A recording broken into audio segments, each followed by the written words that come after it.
오늘 말씀의 제목은 그의 사랑하시는 자에게는, 이런 말씀 가지고 함께 말씀을 나누고자 합니다. 제가 보여드리는 이 사진은 6.25 전쟁 때 우리나라에 와서 우리나라를 지키기 위해서 힘썼던 미군들이 주일을 맞이해서 전쟁터에서 예배하는 모습입니다. 저희들이 이와 같은 어떤 전쟁 상황하고도 비슷하죠. 우리 지금 상황들이. 그러니까 저희들이 예배당에 교회에 나와서 함께 주님 앞에 영광 올려드리는 것도 굉장히 중요하고, 또 가정에서, 또 삶의 어떻게 보면 전쟁터죠. 전쟁터에서 각자의 자리에서 온전하게 예배하는 것이 중요할 점 있습니다. 주님께서는 항상 우리와 함께 하시기 때문에 우리가 어느 곳에 있든지 주님의 이름으로 기도하며 나가면 주님께서 항상 응답하실 줄 믿습니다. 그러니까 전쟁 중에도 우리 국민도 아니고 많은 외국의 군인들이 와서, 또 특히 이 사진은 미군이 와서 이렇게 자신들의 희생하면서까지도 주일전에 주일날 예배를 드리면서까지 하는 이 사진을 통해서 우리의 마음도 좀 이렇게 새롭게 변화되는 시간들을 좀 가졌으면 합니다. 그런데 최근에 저희들이 그 가장 뉴스마다 계속 나오는 단골 메뉴가 뭐냐면 오징어 게임에 대한 얘기가 계속 뉴스마다 나옵니다. 우리 성도님들은 오징어 게임에 대해서 잘 뉴스에 못 보실 수도 있지만 이것이 뭐냐면 넷플릭스라는 그 프로그램을 통해서 전 세계에서 이렇게 방영되고 있는데 전 세계 한 22개 나라에서 이 오징어 게임이라는 프로가 시청률 1위를 차지하고 있답니다. 근데 그 시청률 1위를 차지하는 공감대가 형성된 것은 뭐냐면 우리가 어렸을 때부터 무궁화꽃이 피었음이라든가 이런 걸 통해서 있었던 어렸을 때 그걸 갖다가 게임에, 어떤 죽음의 게임에다 삽입을 시켰어요. 그러면서 이 사회의 부조리에 대해서 이야기하고 있습니다. 이 땅에 살아가는 많은 사람들이 어렵고 힘들고 고통받는 사람들이 너무 많다고 하는 거죠. 그런데 그런 삶 속에 한 줄기 빛처럼 다가오는 것이 뭐냐면 456억이라는 거금의 돈이 누구와 차지할 것인가. 그냥 생활 속에서는 삶이 찌들어서 정말로 매 순간순간 고통 속에서 어떤 누구한테, 친구한테도 돈을 빌리러 가도 친구조차도 돈을 빌려주지 않는 그런 상황 속에서 뭔가를, 죽음을 눈앞에 두고 한가닥 다들 잡는 것이 뭐냐면 만약 그 돈이 나에게 있다면. 근데 그런 것 때문에 삶의 마지막 순간에 이것을 붙잡게 되는 그런 스토리로 나아갑니다. 근데 너무 잔혹한 얘기인데 그러다 보니까 미국에서 이렇게 우리나라 옛날 뽑기 있죠.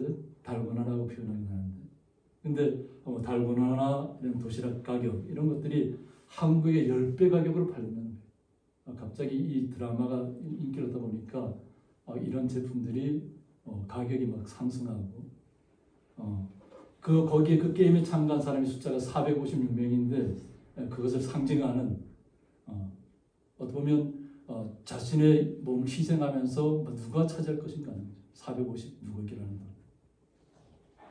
이것을 통해서 우리의 현실을 비추고 있다는 거죠. 최근의 현실을 비춰보면 이 456억도 아무것도 아닌 것처럼 느껴지는 시간들이 하천 대유 사건으로 나타나고 있기도 합니다.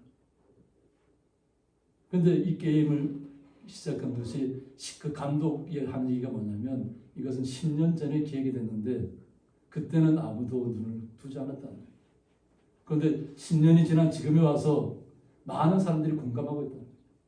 우리나라 사람뿐 아니라 세계 갖고 있는 사람들이 지금 이 모든 시대가 너무나도 힘든 시대를 가고 있다는 거예요. 부조리한 시대를 살고 있다는 거예요. 그것을 이야기하고 있습니다.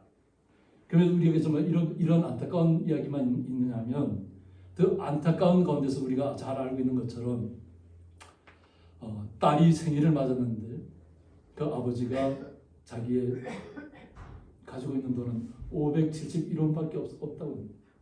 딸에게 생일 선물 무언가 주고 싶은데, 그래서 이 피자 가게에 문자를 했더니까 따님이 생일인데 피자를 먹고 싶은 딸 먹이고 싶어서 그렇게 했는데 만약 그렇게 해준다면 자신이 나중에 다시 돈을 갚겠다. 그런데 오히려 이 그 젊은 사장이 젊은 분인데 또 형으로부터 그 가게를 인수하고 자기도 빚을 많이 갖고 있어요. 그런데 그 안타까운 아버지의 사정을 듣고 아직은 또 이렇게 따님이 피자 먹고 싶다면 하면 언제든지 연락 달라고 하는 이런 메시지를 남긴 다음에 많은 사람들이 이것이 뉴스에 딱 방송되고 나서 감동을 받았어요. 그래서 이 가게 그 사장님이 인터뷰를 하는 거 보니까 각지에서 뭐 제주도에서도 그렇고 막 각 지방에서부터 피자는 우리에게 배달해 주지 말아라. 그러나 이것을 그 아이가 언제든지 먹고 싶다 하면 그 아이에게 좀 줬으면 좋겠다. 그래서 그렇게 모인 돈이 뭐 이렇게 정확하게 된 게 아니는데 많은 돈이 꽤 많이 모였답니다. 그래서 그 돈을 그 아버지한테 딸 아버지한테 드렸는데 아버지가 끄끄 사양하더니까 결국은 뭐 워낙에 간절히 이야기하니까 받긴 받아서 그것을 또 다른 곳에다가 기부를 했더라고요. 그러니까 어려운 사람을 돕고 그 마음의 심정을 이해하고 있다는 거죠. 그러니까 지금 시대가 뭐 코로나 사태 이후로 나서 대출로 연명한 사람들이 너무 많다는 거예요. 그런데 그 대출마저도 끊기는 시간들이 나타나고 있잖아요. 하루하루 버티기도 힘든 시간들. 그런데 그런 분들이 오히려 좀 홀로 된 가정들, 아이들, 그 아이들을 위해서 뭐 이렇게 와서 언제든지 와서 식사할 수 있도록 그 아이들이 부담 없이 그런 가게들이 오히려 점점점 늘어나고 있다는 거예요. 다들 어렵잖아요. 혼자 살기도 어렵다고 하는데 그런데 이런 일들을 하고 나서 거기에 오히려 동참하는 사람들이 많아졌다는 거예요. 제가 그 뉴스를 통해서 봤는데 너무 사연들이 많아요. 그 사연들 다 얘기할 수는 없어요. 그런데 그런 과정을 통해서 오히려 그 정말 마음이 한대로 다 모이는 시간들을 갖고 있어요. 어렵고 힘든 가운데서. 우리 특히 성도님들은 그럼 또 말씀을 통해서 우리는 또 힘을 얻어야 되잖아요. 이 땅을 살아가는데 우리가 어떻게 또 선한 영향을 행사해야 될까. 오늘 본문의 시편은 솔로몬의 시가 1005편이라고 합니다. 열왕기상 4장 20절을 보면 잠언 3천 수하고 또 시편을 1005편이 있는데 그 중에 2편이 시편에 기록이 되어 있습니다. 그래서 오늘 본문의 127편과 제가 나중에 살펴볼 72편에 딱 2편이 실립니다. 이것을 통해서 하나님의 사람들은 어떤 모습으로 이 땅에서 살아가야 되는가 하는 것입니다. 시편 127편 1절에 보면 여호와께서 집을 세우지 아니하시면 세우는 자의 수고가 헛되다고 했습니다.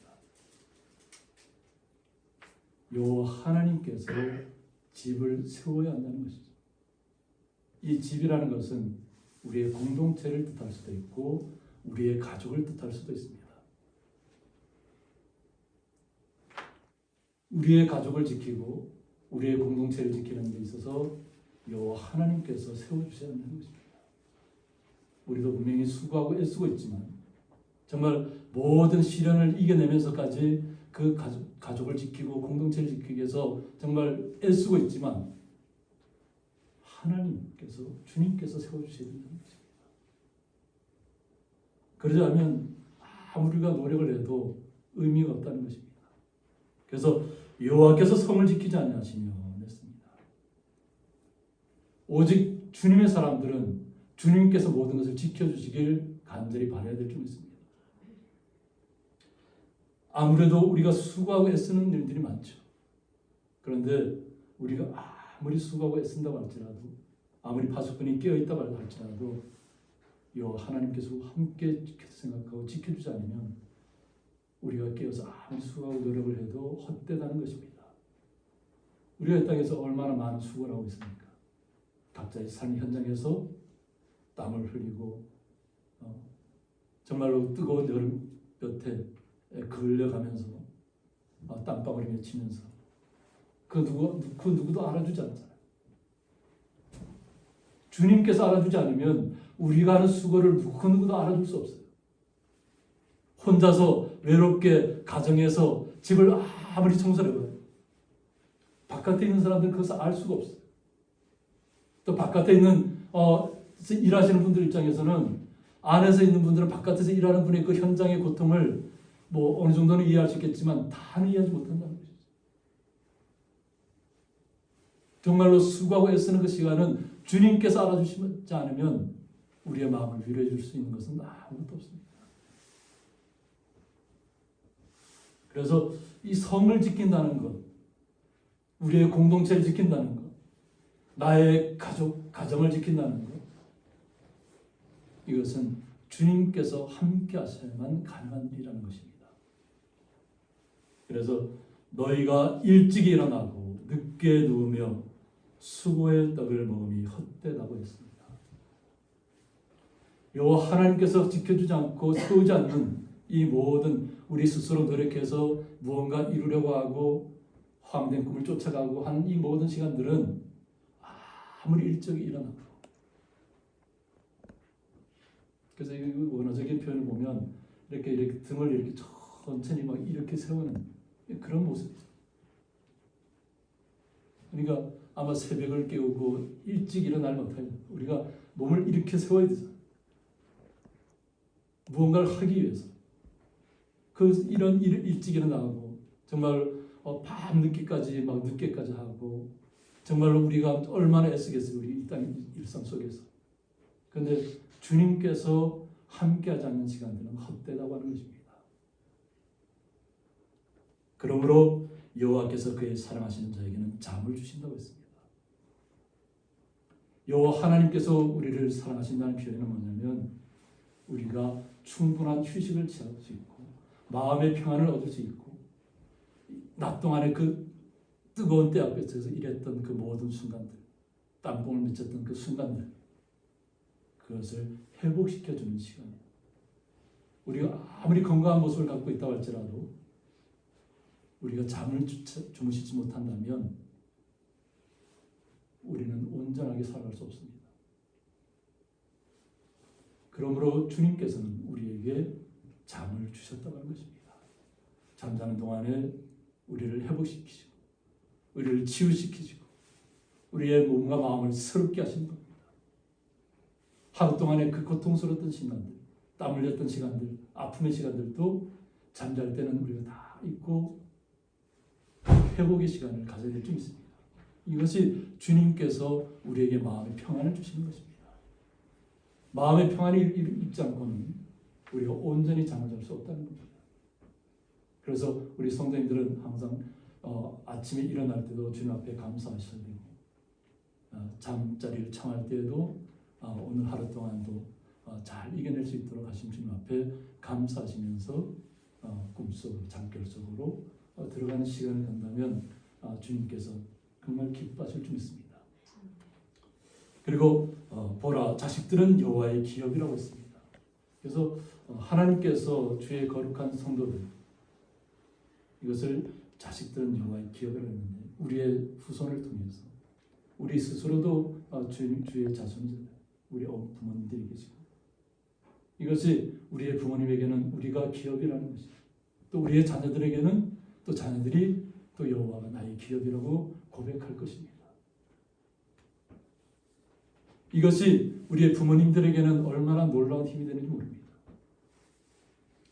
그래서 우리가 추석을 맞이하고도 함께 만나서 회포를 풀고 정말 기쁨을 나누는 분들도 있겠지만 또 그러지 못한 가정들도 있을 것이라는 거죠.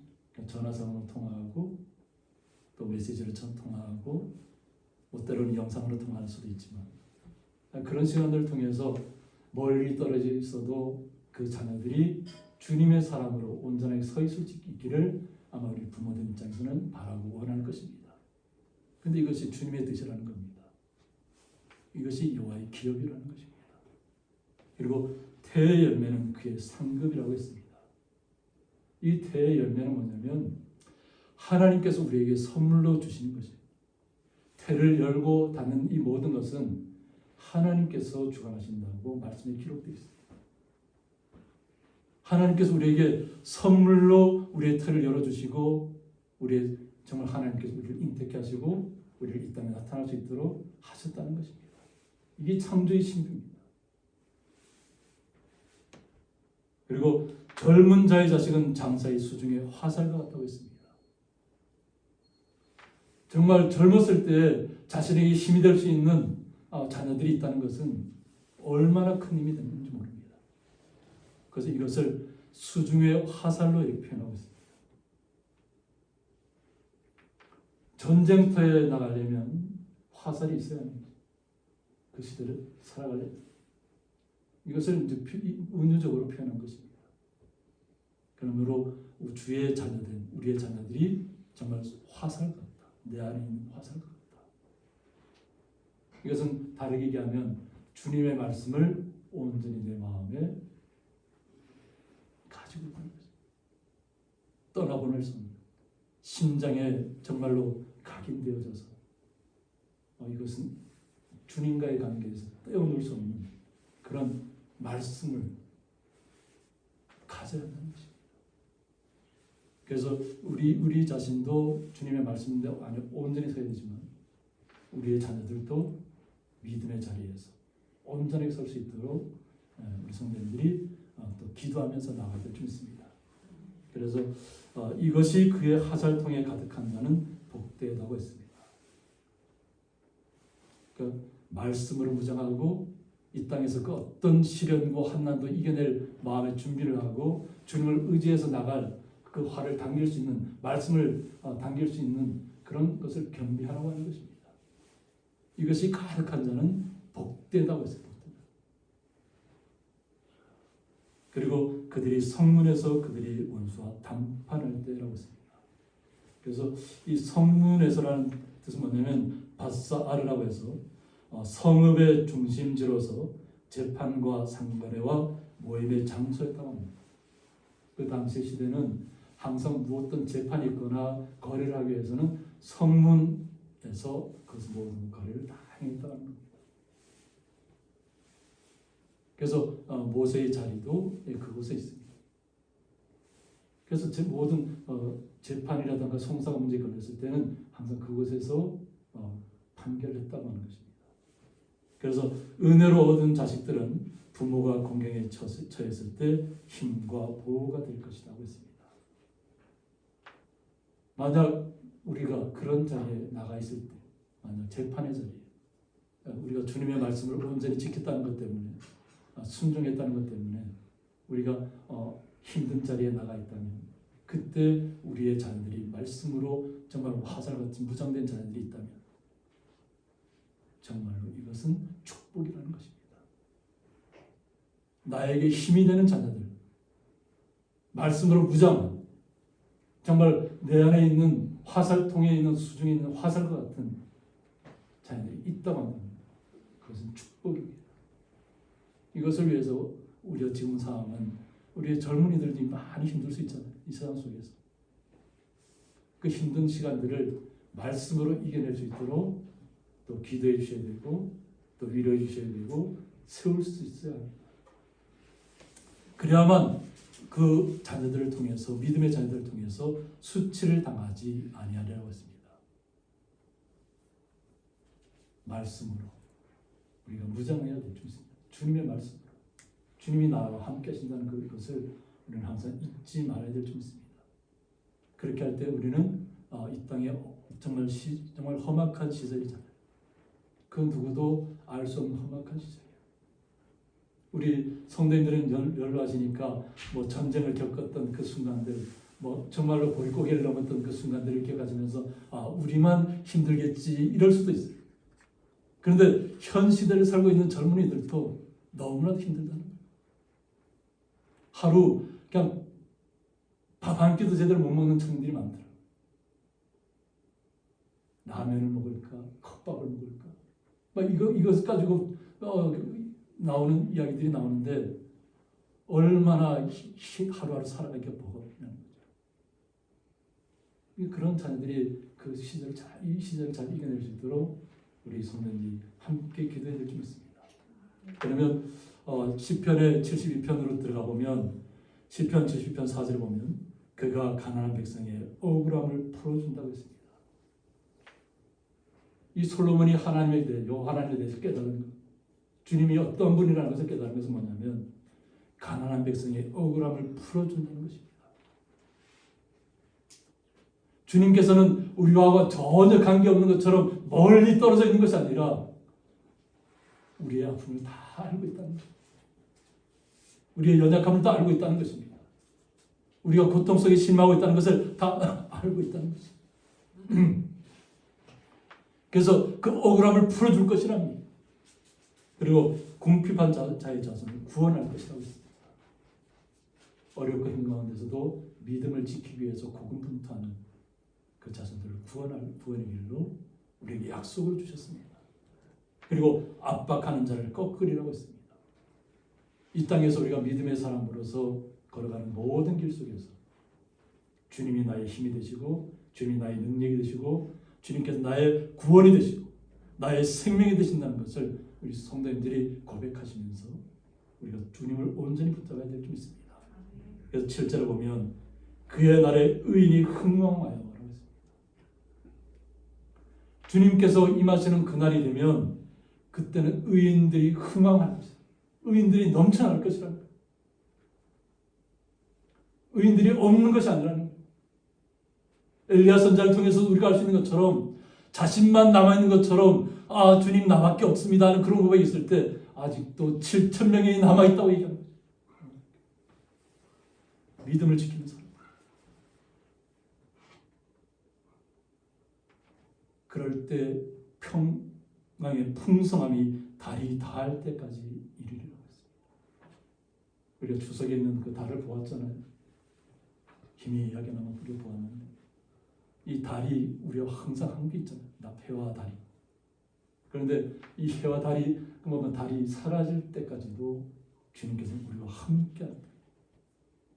세상의 마지막 날까지도 주님께서 우리와 마지막까지 함께 하신다는 것이죠. 그러므로 우리 성도님들은 힘을 내야 될 줄 믿습니다.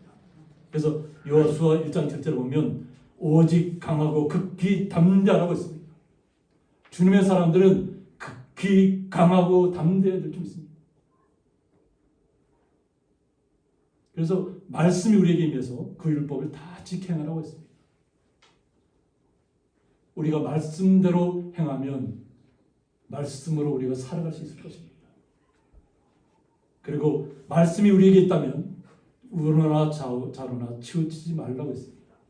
중심을 온전히 잡으라는 것입니다. 주님의 사람으로서 주님의 말씀이 중심이 돼요. 세상의 가치관이 우리를 흔드는 것이 아니라 주님의 말씀이 나에게 기초가 되고 나의 중심이 되고 나의 반석이 되어서 오직 주님만이 나의 모든 것이라고 고백할 때 우리는 중심을 온전히 잡을 수 있을 줄 믿습니다. 그리하면 어디로 가든지 형통할 것이라고 말씀하셨습니다. 주님께서 우리에게 말씀으로 우리가 형통하는 길에 대해서 알려주고 있습니다. 강하고 극히 담대하고 주님께서 모세를 통해서 명령한 그 율법을 다 지켜 행하라는 것입니다. 그리고 우러나 좌우나 치우치지 않으면 형통의 길로 우리를 이끌어 가실 줄 믿습니다. 그래서 이 율법책을 내 입에서 떠나지 말게 하라고 했습니다. 주님의 말씀을 떠나지 말게 하실 줄 믿습니다. 그래서 주야로 그것을 묵상하여 그 안에 기록된 대로 다 지켜 행하라고 했습니다. 그리하면 내 길이 평탄하게 될 것이며 내가 형통하리라고 했습니다. 주님께서 계속 강조하고 있잖아요. 전절에서 말씀했고 본절에서도 그리하면 주님의 말씀대로 행하면 지키면 우리의 모든 길들이 평탄하게 될 줄 믿습니다. 울퉁불퉁했던 그 모든 길이 우리의 시온의 대로가 열리는 것처럼 평탄하게 될 것입니다. 그러나 주님께서 우리의 마음속에 임하시고 우리의 마음속에 시온의 대로가 열리면 우리는 형통한 길로 자연스럽게 걸어갈 수 있을 줄 믿습니다. 그래서 내가 내게 명령한 것이 아니라고 했습니다. 주님께서 여호수아에게 명령했던 것처럼 말씀을 통해서 우리에게 명령하는 줄 믿습니다. 그래서 강하고 담대하게 나타나야 될 줄 믿습니다. 성도님. 그리고 두려워하지 말며 놀라지 말라고 했습니다. 세상에 어떤 변혁이 일어난다 하더라도, 어떤 지각 변동이 일어난다 할지라도 두려워하며 놀라지 마시기 바랍니다. 그래서 내가 어디로 가든지 내 하나님 여호와가 너와 함께 하느니라고 말씀하고 있습니다. 우리 성도님들이 가는 모든 길에 주님이 우리와 동행하신다는 것입니다. 그러므로 두려워하지 마시고 놀라지 마시고 강하고 담대한, 극히 담대한 마음, 오직 주님만을 의지해서 주님 앞에 영광을 올려드리는 귀한 주님의 성도들로 나타나시기를 주님의 이름으로 축원드립니다. 함께 기도하겠습니다. 하나님 아버지, 저희들은 이 땅에서 이 땅의 모든 시간들을 바라볼 때마다 많은 사람들이 무너져 내리고 있고 실망하고 있고 고통스럽게 나타나는 시간들을 저희들이 바라보고 있습니다. 그 시간 속에서 우리가 그들에게 해줄 수 있는 말이 있다면, 우리에게는 돈이 있어서 억만금을 그들에게 줄 수 있는 것이 아니에요. 오직 주님이 우리와 함께 있어서, 가까이 있어서 주님께서 내게 주신 그 영원한 생명의 구원을 말씀을 통해서 우리는 나타내는 삶이 주님 앞에 복된 길인 줄 믿습니다. 오직 주님의 말씀으로 우리의 이웃들과 우리의 가정을 주님의 말씀으로 주님께서 지켜주시기를 간절히 바라며 나아갈 때 우리의 마음속에도 기쁨이 샘솟게 하시고 형통한 길로 걷게 하시고 복된 길로 날마다 주님과 함께 동행하게 하여 주옵소서. 주님의 사랑과 은혜에 감사하며 예수님의 이름으로 기도드리옵나이다. 아멘.